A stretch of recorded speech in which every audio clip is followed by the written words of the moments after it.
Bom dia, boa tarde, boa noite. Eu sou o professor Davi Buturi e nós vamos para mais uma videoaula de probabilidade estatística. Hoje a gente vai falar, na nossa segunda videoaula, a respeito de uma introdução à inferência estatística. Em particular, nós vamos entrar na teoria da estimação, falar um pouquinho de estimadores pontuais. Beleza? Então, tudo pronto aqui. Vamos lá para a nossa videoaula. Então a gente vai fazer uma breve revisão do nosso problema, né, de inferência estatística, dentro de métodos estatísticos, e aí sim a gente entra em teoria da estimação. A gente vai falar a respeito de alguns conceitos em teoria da estimação e finalizar a aula de hoje com o método dos momentos. Então todo mundo já está acostumado que existe uma população a respeito da qual a gente quer conhecer alguma coisa, alguma característica. E na população vivem as probabilidades, esse mundo mais abstrato, que a gente não tem acesso por completo. A gente precisa, para conhecer a população, fazer um processo de experimentação ou um processo de amostragem nessa população, retirar uma parte dessa população que a gente vai chamar de amostra, né? E no mundo das amostras vivem as estatísticas. E baseado nas estatísticas é que a gente vai começar o processo de tirar a conclusão a respeito da população. E a esse processo a gente chama de inferência estatística. No comecinho da disciplina de modelos probabilísticos, a gente falou um pouco do processo de amostragem, a gente teve uma aula de amostragem, e aí a gente falou também de estatística descritiva, né? A gente calculou moda, mediana, média, moda, mediana, a gente calculou quantidades associadas à dispersão, como desvio padrão, a variância, a amplitude, desvio absoluto médio. Aí a gente também abordou outros momentos amostrais, como a assimetria e a kurtose. E a gente falou um pouco de medidas separatrizes, né? Tudo isso daí lá em estatística descritiva. Depois a gente entrou nos modelos probabilísticos propriamente dito, né? Seguindo o conteúdo da disciplina. E nessa disciplina de métodos estatísticos, nessa questão dos conteúdos de métodos estatísticos, a gente está entrando agora, né? Então, o que é a inferência estatística? Veja bem, na maior parte dos resultados que a gente tem em ciência, né, quando a gente vai descobrir remédios, novos equipamentos, técnicas de cirúrgicas na área de saúde, todas essas coisas são obtidas a partir de experimentos, né? E os experimentos, eles representam, né, uma parte de todos os elementos da população. Então, as conclusões que a gente vai tirar a respeito dessas informações obtidas na amostra, no experimento, elas não são diretas, elas dependem profundamente dessa amostra que a gente tem em mãos.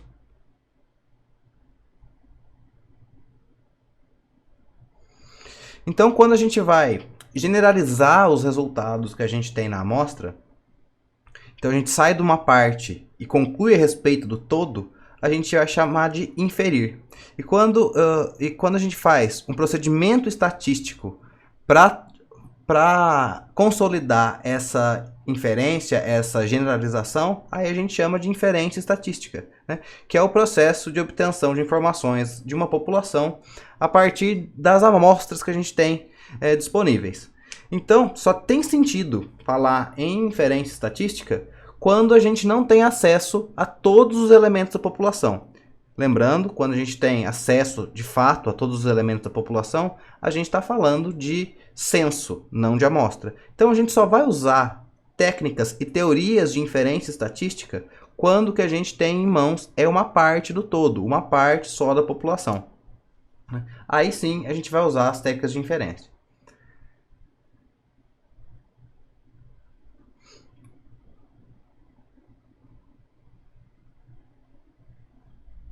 É isso que eu estava falando. A descrição da população a gente faz ou através dos modelos probabilísticos, que a gente nunca consegue saber se eles estão corretos, Em geral, eles não estão corretos, né? Os modelos, como aquela célebre máxima do George Box, todos os modelos são errados, mas alguns são úteis. Com essa frase em mente é que a gente propõe modelos probabilísticos para a população. Normalmente as populações têm comportamento profundamente complexo. O que a gente faz é buscar um modelo que seja um modelo probabilístico, no contexto do nosso problema, né? Um modelo probabilístico que seja suficientemente bom para descrever o fenômeno. E uma vez que a gente tem esse modelo proposto para a população, a gente vai usar desse modelo para extrair medidas descritoras da população, né? E o que são essas medidas descritoras? São os parâmetros dos modelos probabilísticos. A gente estava lá no modelo normal, você lembra, tem dois parâmetros. Tem o parâmetro μ e tem o sigma ao quadrado. O μ é um parâmetro de média, sigma ao quadrado equivale à variância. A distribuição Poisson tem um único parâmetro, o lambda, que é a média da população. O modelo gama tem dois parâmetros, o de forma e o de taxa, né? E assim sucessivamente. Cada modelo probabilístico tem um conjunto de parâmetros diferentes, né? E a gente quer, de alguma maneira, ter acesso a esses parâmetros, porque eles são quantidades, em geral, desconhecidas. Alguns modelos têm parâmetros que representam a tendência central, por exemplo, a média. Outros modelos têm os seus parâmetros representam quantidades associadas à dispersão, à variância, ao desvio padrão. E às vezes a gente tem interesse em funções desses parâmetros ou em outras quantidades, por exemplo, a taxa exponencial e assim sucessivamente. Então a probabilidade está totalmente vinculada a esse processo. Então, toda vez que a gente vai praticar o ato de inferência estatística, a gente tem incerteza. Incerteza porque está associada à amostra, né? Porque a gente não tem acesso ao todo. Então existe certa incerteza que a gente vai quantificar por meio da teoria da probabilidade.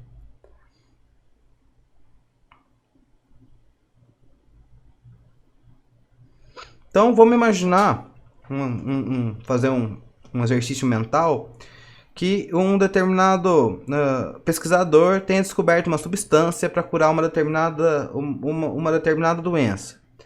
Então, um laboratório interessado em explorar essa nova substância e com o objetivo, claro, de lançar um medicamento no mercado, para que ele possa fazer isso, precisa atender uma série de normas e realizar uma série de experimentos. No nosso caso aqui, a gente vai simplificar bastante. Vamos dizer que com um experimento, se ele conseguir comprovar a eficácia desse medicamento com esse experimento, esse laboratório vai poder começar a produzir o medicamento em massa e comercializar esse medicamento. Então, ele vai avaliar o efeito desse novo medicamento em 1000 pessoas que apresentam essa doença. Os resultados obtidos nesse experimento que o laboratório conduziu indicam os resultados indicam que esse novo medicamento de fato funciona. O laboratório vai então lançar esse medicamento no mercado. Aí eu te pergunto assim, uma determinada pessoa tem a doença e compra o medicamento. Ela tem 100% de garantia de que esse medicamento vai curar a doença que ela tem? Não. Sempre vai existir alguma dúvida de que o medicamento funciona para uma pessoa em particular. Os experimentos são realizados com um tamanho reduzido. A gente não pode oferecer esse novo medicamento nessa fase inicial a toda a população. Nós não conhecemos os riscos, nós não conhecemos a eficácia do medicamento. Então, a gente precisa fazer alguma coisa para garantir que baseado numa pequena amostra, num pequeno experimento, que esse medicamento efetivamente tem alguma garantia de funcionar. Não que ele vai funcionar 100% das vezes, mas ele tem que funcionar, tem que existir algum critério para determinar o que é válido e o que não é válido. Então, para quantificar essa incerteza a respeito do funcionamento ou não, a gente usa a probabilidade e os modelos probabilísticos.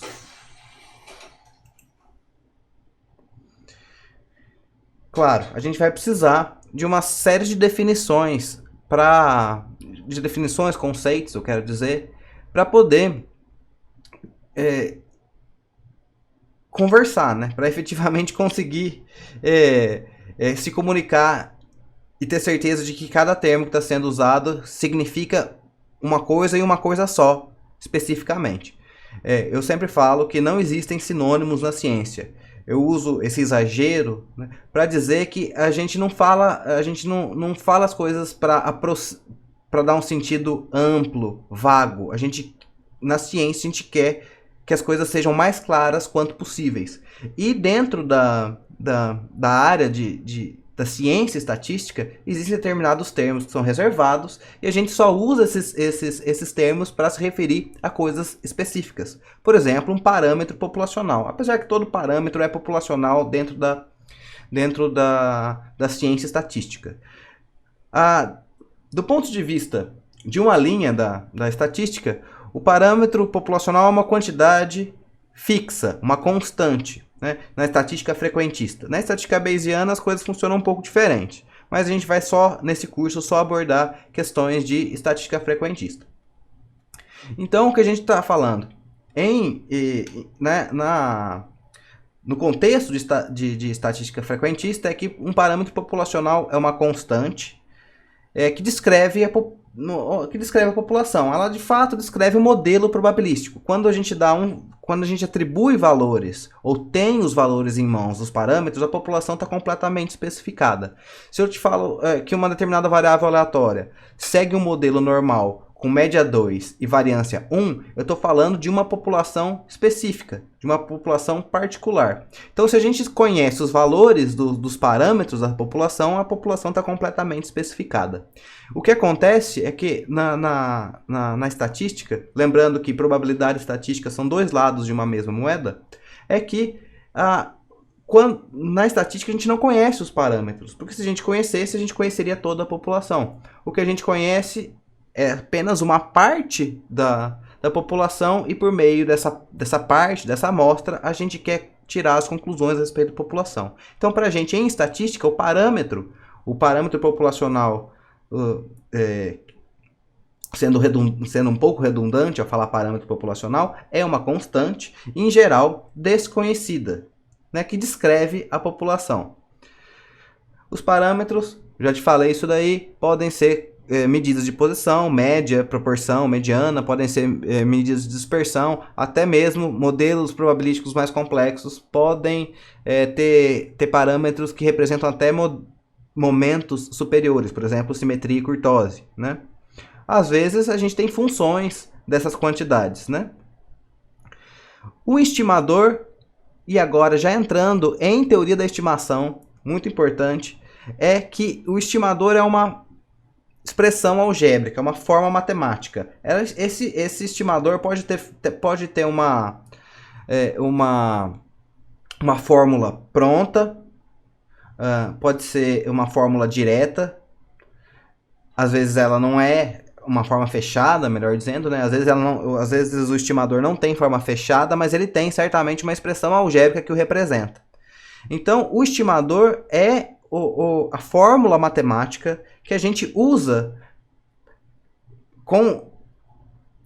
na amostra para aproximar o valor do parâmetro. Melhor dizendo, a gente consegue pegar os valores da amostra, substituir esses valores da amostra na expressão algébrica do estimador para aproximar o valor verdadeiro do parâmetro na população. E aí, associado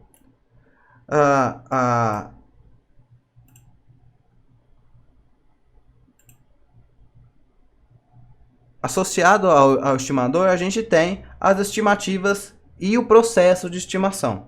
A estimativa é o valor numérico. Então, uma vez que a gente obtém o estimador, baseado num determinado modelo probabilístico, a gente retira uma amostra daquela população, né?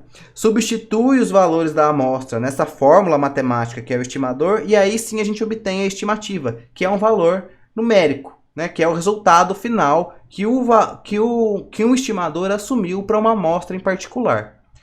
E por fim, a estimação, Então a gente está falando de teoria da estimação, né? A estimação pode significar duas coisas. Ou o ato de obter um estimador, ou seja, ou o ato de conduzir uma série de contas, né, matemáticas, uma série de processos matemáticos, obter a expressão do estimador que aproxima o parâmetro.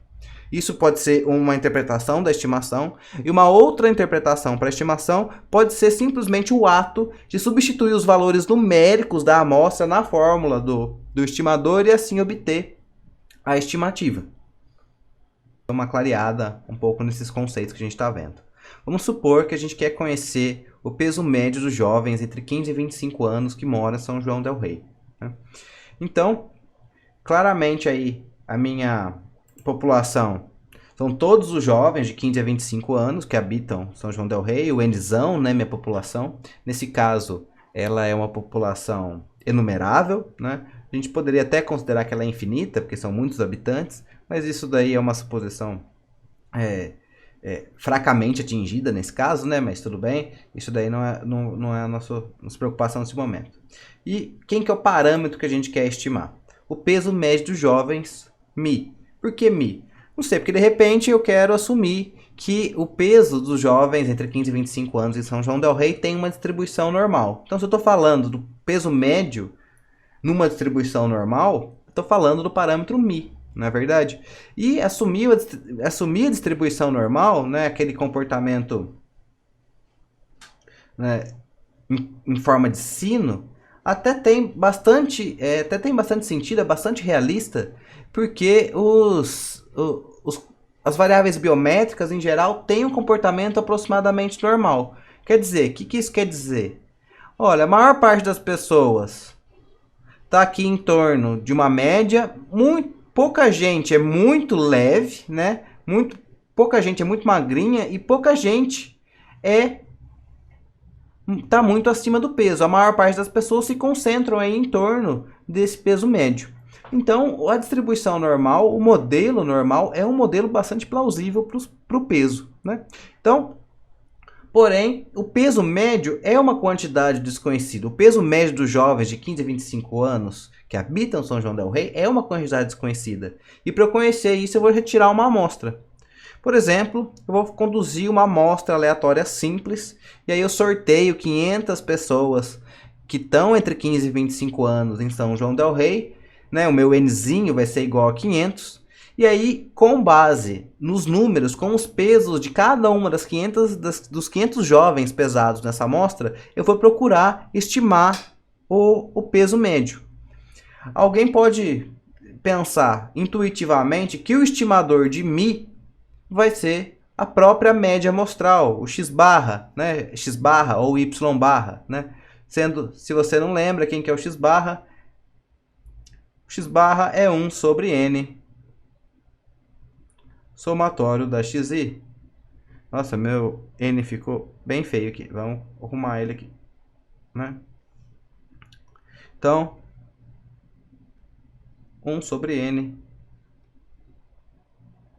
Meu Deus, tá feio, né? Mas tudo bem, deu para entender. 1 sobre n somatório da xi. Esse daí é o meu x-barra. E note aqui, no Mi, que apareceu uma coisa estranha nele, né? Apareceu aí um chapeuzinho. O que é esse chapeuzinho? Toda vez que a gente estiver falando de estimador, a gente normalmente vai colocar um chapeuzinho em cima da letra. Então, se Mi era o parâmetro, Mi chapéu é o estimador desse parâmetro, né? Então, Mi chapéu é igual a x-barra. Outra coisa, note que quando eu falei Mi chapéu igual a x-barra, eu estou dizendo que Mi chapéu é igual a 1 sobre n somatório das xi, para ir indo de 1 até n. Então, o estimador é uma expressão matemática, uma forma algébrica, né? Uma fórmula que a gente precisa pegar os valorezinhos da amostra, substituir nessa amostra para obter uma estimativa.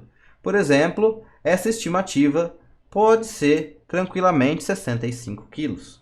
Então, enquanto o estimador é o próprio parâmetro com um chapeuzinho, a gente consegue derivar matematicamente que esse estimador vai ser o x barra, 1 sobre n somatório da xi, e quando a gente substitui os valores na expressão algébrica, na fórmula do estimador, a gente obtém a estimativa.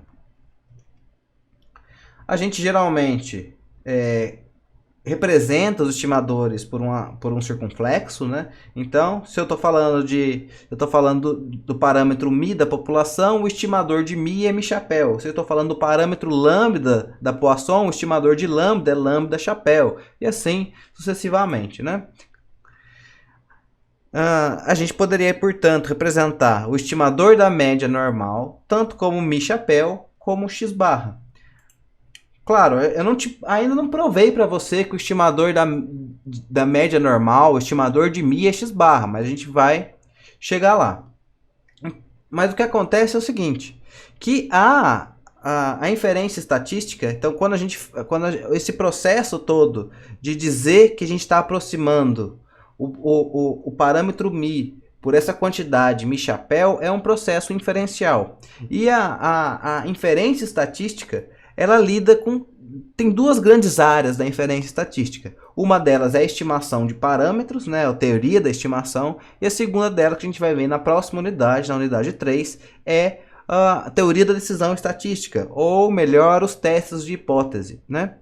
Então a gente pode fazer, quando a gente tem um parâmetro de interesse na população, a gente pode fazer duas coisas, né? Fazer o processo de estimação ou fazer o processo de teste de hipótese a respeito desses parâmetros.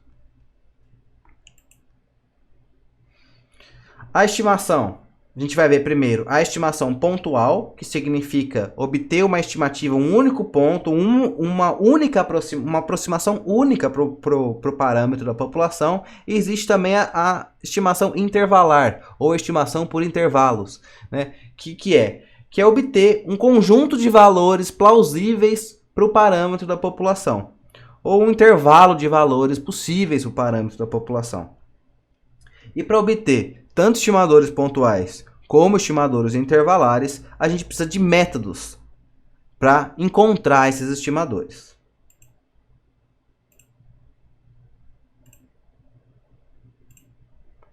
Então, para obter esses métodos, existem muitas ferramentas estatísticas. Em particular, entrando em estimadores pontuais, né, existem muitas formas de obter estimadores. Aqui, neste curso, a gente vai, a todo momento, assumir que foi retirada uma amostra aleatória da população, né? Lembrando que a gente vai precisar, primeiro, do modelo probabilístico. A gente vai sempre ter uma situação problema, em que a gente precisa propor um modelo probabilístico para resolver essa situação problema. E a partir desse modelo probabilístico, e a partir de uma amostra da população que supostamente segue esse determinado modelo probabilístico, é que a gente vai encontrar os estimadores pontuais e intervalares para os parâmetros do modelo que a gente propôs, né? A gente não precisa sempre ter uma amostra aleatória, como está escrito aqui, ou como dá a entender aqui, mas a questão da amostra aleatória facilita muito a nossa vida, porque uma amostra aleatória, ela se traduz em variáveis aleatórias que são independentes e identicamente distribuídas. Lembra lá da aula passada de variáveis aleatórias multidimensionais. Isso simplifica muito a nossa vida, facilita muito a nossa vida. Então, em toda a nossa parte de teoria da estimação nessa unidade, a gente vai sempre assumir que foi retirada uma amostra aleatória da população segundo o modelo probabilístico proposto. Então, há diferentes métodos para a obtenção de estimadores. A gente vai estudar... desculpa. Nós vamos estudar, primeiramente, o método dos momentos. Depois a gente vai estudar o método da máxima verossimilhança.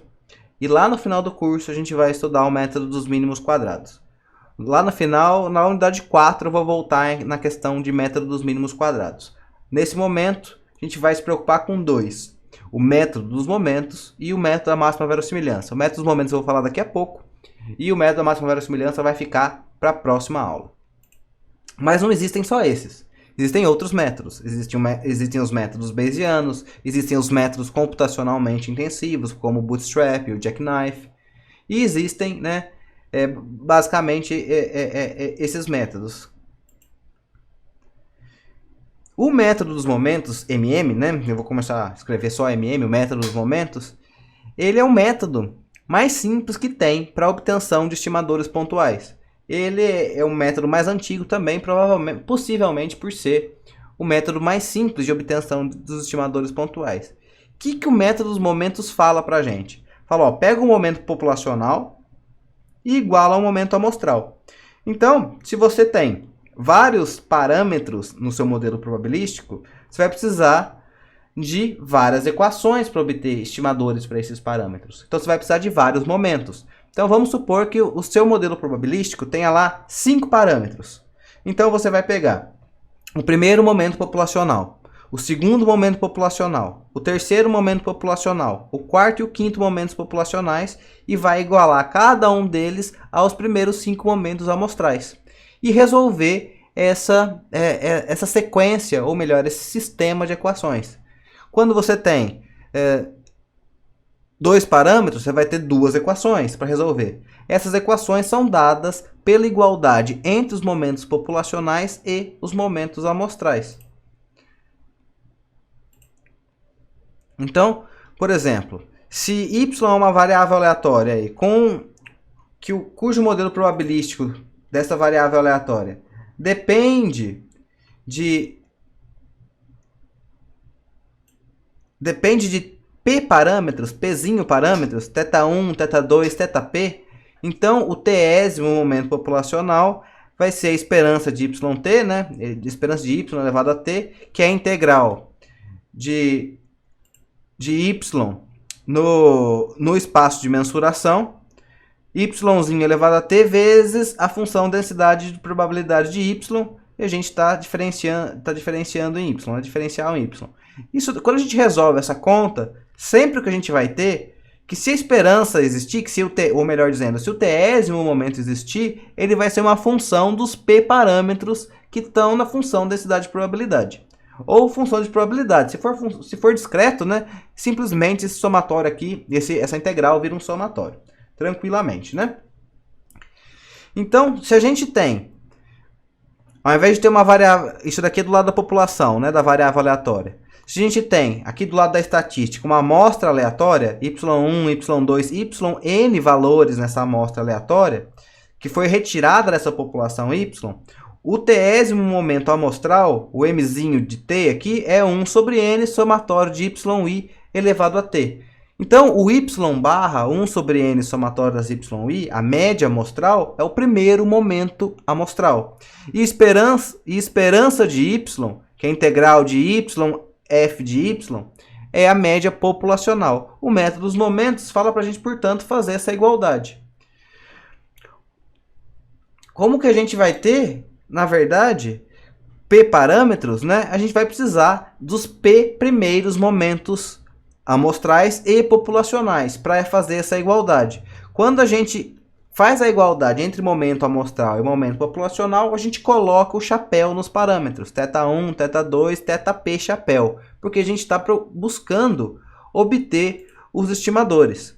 O que a gente vai ter no final das contas é que resolver um sistema de p equações, né? M1zinho, que é o próprio y barra, vai ser a função do momento populacional, o M2, o Mzinho 2, que é o segundo momento amostral, é igual a Gzinho 2, que é o segundo momento populacional, e assim sucessivamente, né? Claro que tá até mostrado aqui para você, o jésimo momento, o mj, é o somatório de yi elevado a j sobre n, e a g de j é o jésimo momento populacional, esperança de y elevado a j. Né? Acontece que os nossos modelos probabilísticos, eles não têm p parâmetros, né? A gente estudou modelos com 1 ou com 2 parâmetros no máximo, né? Então, vai valer muito mais a pena para a gente usar uma modificação do método dos momentos, que consiste em igualar o primeiro momento populacional do modelo ao x barra, ao y barra, e o segundo momento populacional igualar ele, ou melhor dizendo, igualar a variância populacional à variância amostral, né?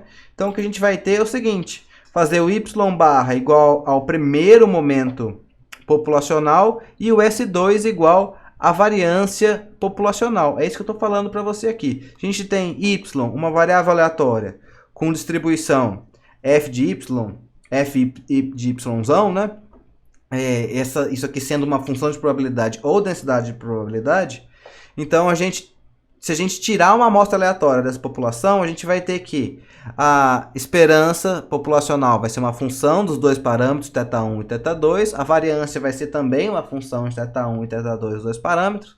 E a gente consegue, por meio da amostra aleatória que a gente tirou de y, calcular tanto a média amostral como a variância amostral e assim fazer a igualdade entre as quantidades amostrais e as quantidades populacionais. A gente vai ter duas quantidades desconhecidas, o θ1 chapéu e o θ2 chapéu. O θ1 chapéu estima θ1, o θ2 chapéu estima θ2. A gente vai ter aqui um sisteminha com duas quantidades desconhecidas e duas equações. Aí basta resolver. Nem sempre esse sistema vai ter uma solução analítica, às vezes vai ser uma forma fechada, mas a expressão algébrica do estimador está garantida de acontecer, né? Desde que, é claro, os momentos populacionais existam e sejam finitos. A gente vai ver esse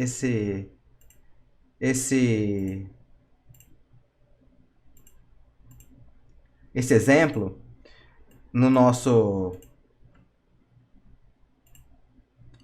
encontro síncrono, e a gente na verdade vai resolver esse exemplo no nosso encontro síncrono. Vamos dar uma lida nele. Um engenheiro da Philips está interessado em estimar o tempo de vida útil de lâmpadas LED em situações adequadas de uso. Que são situações adequadas de uso? Voltagem correta, amperagem correta, índice de proteção e tudo mais. Então vamos supor que o engenheiro tenha selecionado aí, ao acaso, da linha de produção da Philips, 50 dessas lâmpadas. Então, ele retirou uma amostra aleatória da linha de produção da Philips e anotou o tempo em 1000 horas até a fibrilagem, quando a lâmpada começa a dar aquela piscadinha, né?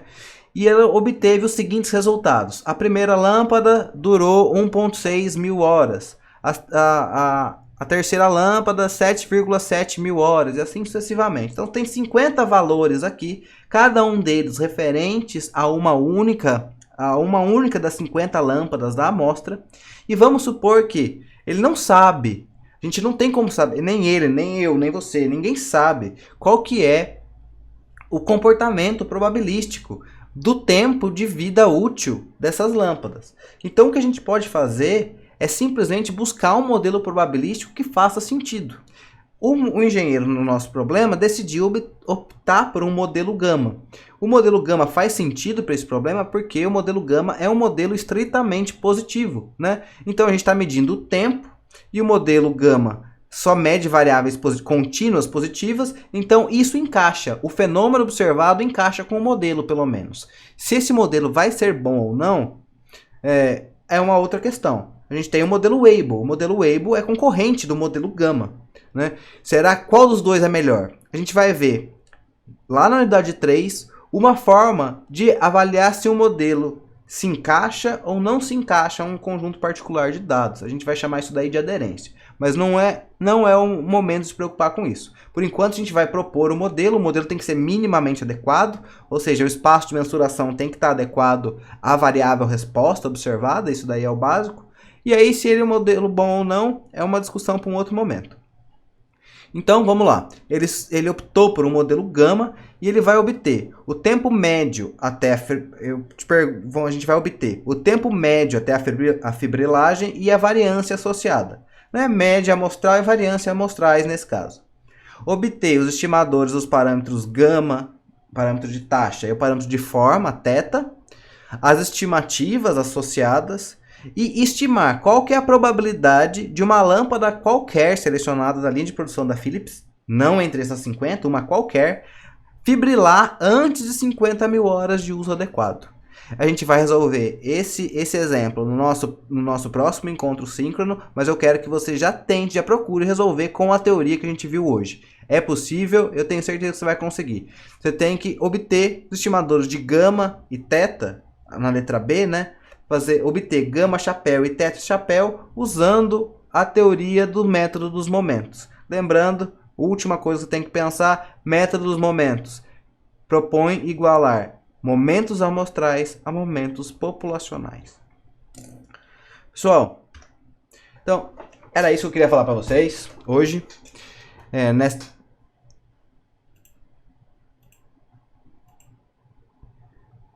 Nossa, meu computador está muito doido. Pessoal, era isso que eu queria falar para vocês hoje nessa videoaula. E espero que vocês tenham gostado. Qualquer coisa me deixe feedback. Se precisar tirar dúvida, se não for no nosso encontro ao vivo, me manda uma mensagem, me manda um e-mail para a gente marcar uma sessão para tirar dúvidas, beleza? E também dá uma olhada lá no meu perfil do Instagram, nos stories, que tem algumas dicas bastante rápidas caso você tenha ficado perdido em algum momento dessa videoaula. Pessoal, beleza? Até a próxima.